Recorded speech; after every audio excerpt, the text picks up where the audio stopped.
मित्रांनो नमस्कार. मनोगतमध्ये आपले मनपूर्वक स्वागत.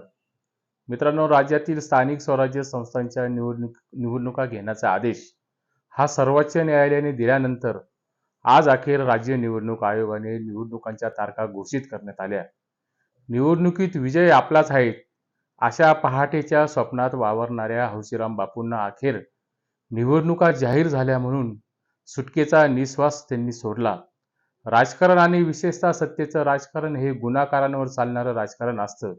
ते आपण अलीकडच्या काळातील पक्ष प्रवेश सोहळ्याच्या निमित्ताने हे पाहिलं आणि अनुभवलं देखील. सत्तेपुढं नीती गौण असते म्हणून पुढच्या काळातही अनेक नेते हे पक्षांतराचा कित्ता विरवतील. सत्तेच्या जवळ राहायचे असेल तर भाजपचे, एकनाथ शिंदे सेनेचे आणि अजित पवारांचे उपरणे गळ्यात असायला हवे. हे साधे गणित हे त्या पाठीमागे असते.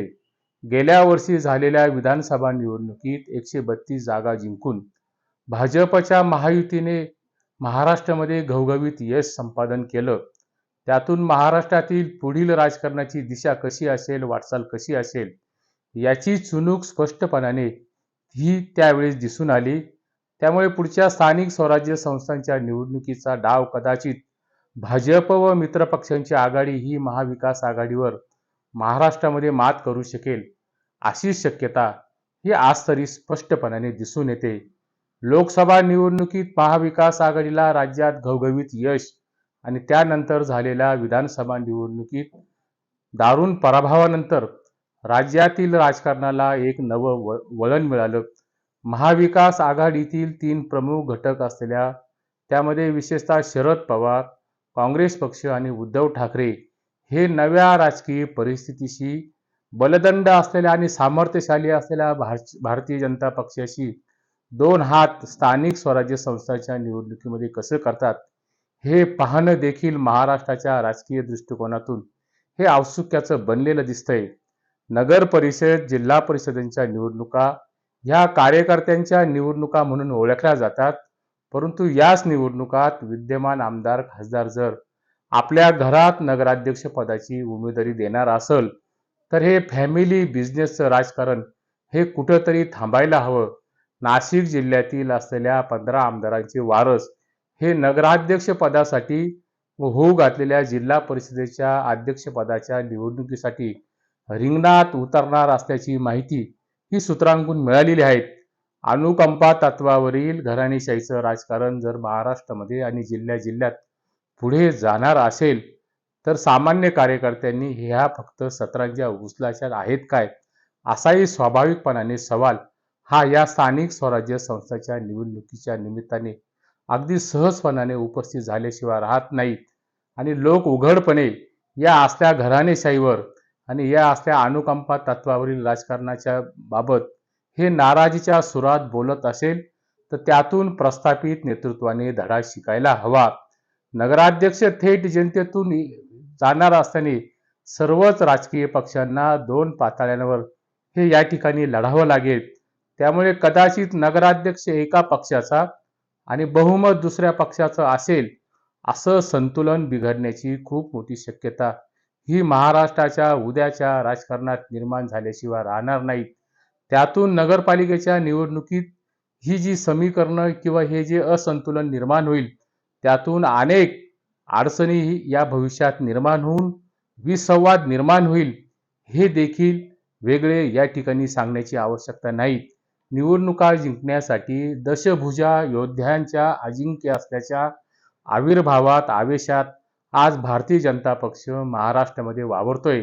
सर्व आयुधांचा वापर करण्याची क्षमता आज भारतीय जनता पक्षाकडे, पर्यायाने भारतीय जनता पक्षाच्या असलेल्या मित्र पक्षांकडे म्हणजे महायुतीकडे ही आहेत. हे अजिबात नाकारता येणार नाहीत. त्या तुलनेने महाराष्ट्रातील विरोधी पक्ष हा आज तरी अतिशय कमकुवत आणि नगण्य स्वरूपात वाटत असल्याने भाजप व त्यांच्या मित्रपक्षाला हरवण्यासाठी विरोधकांकडे विशेषतः महाविकास आघाडीकडे मजबूत अशी एकजुटीची गरज ही भविष्यात त्यांना दाखवावी लागेल. राजकारणामध्ये बऱ्याच गोष्टी या लपाछापीसारख्या असतात. काही ठिकाणी सत्तेच्या लालसेपोटी छुप्या पद्धतीने आघाड्या तयार होतील आणि काही ठिकाणी छुप्या पद्धतीने संगनमताने पाडापाडीचं राजकारणाचा डाव सुद्धा हा खेळला जाईल. आज अनेक मतदारसंघ हे ते भावनिक राजकारणाचे शिकार झालेले आहेत. सामाजिक सेवेचा बुरखा घालून कुटील आणि कपटी राजकारणाचा डाव महाराष्ट्रामध्ये अनेक मतदारसंघामध्ये खेळला जातोय. नगरपालिका व जिल्हा परिषदांच्या निवडणुकात महायुती विरुद्ध महाविकास आघाडी अशी लढत होणार की सर्व पक्षात आपापली ताकद आजमावण्याची प्रयत्न हे घटक पक्ष आपापल्या परीने करणार आहेत. हे देखील अद्याप स्पष्ट झालेलं नाहीये. काल सिन्नर येथे आणि दिंडोरी येथे झालेल्या पक्षांतराच्या प्रवेश सोहळ्यामध्ये त्यामध्ये अनुक्रमे उदय सांगलेंचा पक्ष प्रवेश झाला, दिंडोरीमध्ये चारोस्कर मॅडमचा पक्ष प्रवेश झाला. या दोन्ही पक्ष प्रवेशामध्ये भारतीय जनता पक्षाचे प्रदेशाध्यक्ष असलेले रवींद्र चव्हाण आणि गिरीश भाऊ महाजन जे जलसंपदा मंत्री आहेत, त्यांनी भाषण करताना आपल्या मनोगतामध्ये भारतीय जनता पक्ष हा पुढच्या काळामध्ये स्वबळावर निवडणुका लढवेल आणि स्वबळावर सत्ता संपादन करेल असाच त्यांचा भाषणाचा रोख या ठिकाणी होता.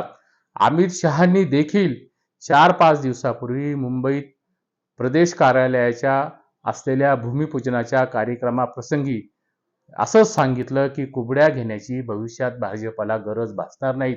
म्हणजे 100% भाजपची वाटचाल ही स्वबळाच्या दिशेने असेल.